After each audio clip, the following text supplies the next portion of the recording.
നമശിവായ. നമസ്കാരം. ഗീതാഹൃദയത്തിലേക്ക് എല്ലാ മിത്രങ്ങൾക്കും സ്വാഗതം.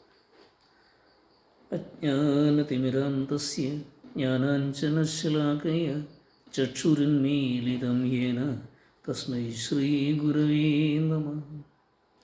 നാം ഇപ്പോൾ ശ്രദ്ധിച്ചുകൊണ്ടിരിക്കുന്നത് അധ്യായം 4, ജ്ഞാനകർമ്മ സന്യാസയോഗം. ഇതിലെ ആദ്യ 4 ശ്ലോകങ്ങൾ നാം ശ്രദ്ധിച്ചു കഴിഞ്ഞു. 4-ാമത്തെ ശ്ലോകത്തിൽ അർജുനൻ ഭഗവാനോടെ ചോദിച്ചതാണ്, ഹേ ശ്രീകൃഷ്ണ, അങ്ങയുടെ ജന്മം ഇപ്പോഴാണുള്ളത്, യോസ്വാനാകട്ടെ മുൻപ് ജനിച്ചതുമാണ്. ആദ്യകാലത്ത് അങ്ങ് ഈ യോഗം ഉപദേശിച്ചുവെന്ന് പറഞ്ഞതിനെ ഞാൻ എങ്ങനെയാണ് മനസ്സിലാക്കേണ്ടത് എന്ന് ചോദിച്ച അർജുനന് ഭഗവാൻ നൽകുന്ന ഉത്തരമാണ് അടുത്ത 2 ശ്ലോകങ്ങൾ. നമുക്ക് ശ്രദ്ധിച്ചാലോ. ശ്രീ ഭഗവാൻ ഉവാച. ശ്ലോകം 5.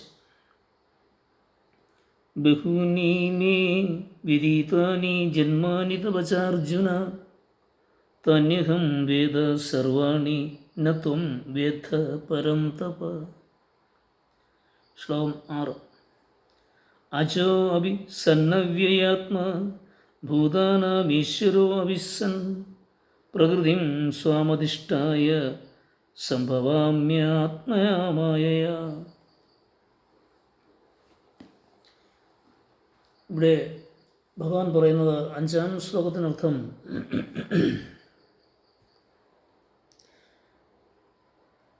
ഹേ അർജുന, എൻ്റെയും നിൻ്റെയും ധാരാളം ജന്മങ്ങൾ കഴിഞ്ഞു പോയിട്ടുണ്ട്. അതെല്ലാം എനിക്കറിയാം, നിനക്കറിയില്ല. എനിക്കും നിനക്കുമെല്ലാം പല ജന്മങ്ങൾ, പൂർവ്വജന്മങ്ങൾ ഉണ്ടായിട്ടുണ്ട്, അത് കഴിഞ്ഞു പോയിട്ടുണ്ട്. അത് നിനക്കറിയില്ല, പക്ഷേ എനിക്കറിയാം. ശ്ലോകം 6 എന്താണ് പറയുന്നത്?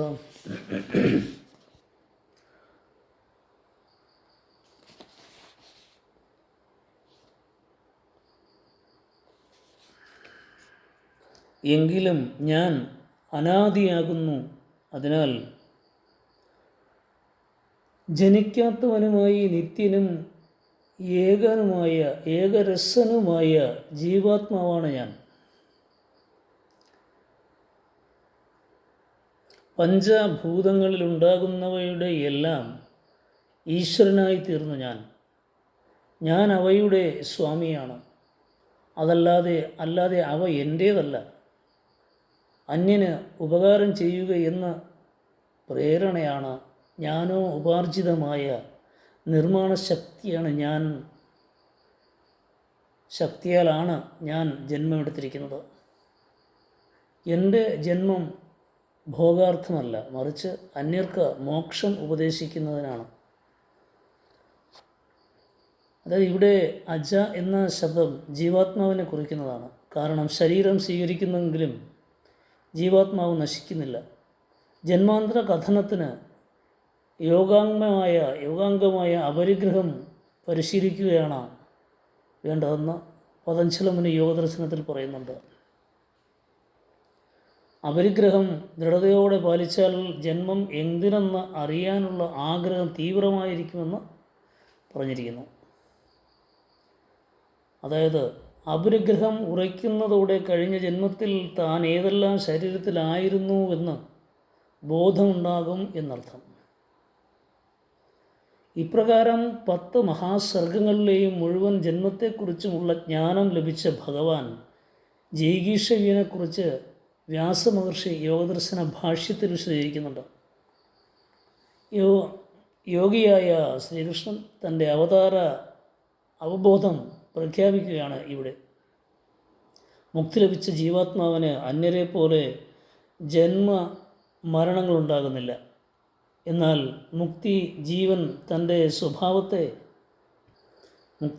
ജീവൻ തൻ്റെ സ്വഭാവത്തെ ആശ്രയിച്ച് ജ്ഞാനിയായിരിക്കുന്നു. ആ ജീവാത്മാവ് അന്യരുടെ മുക്തിക്കായി പരിശ്രമിക്കുന്നു.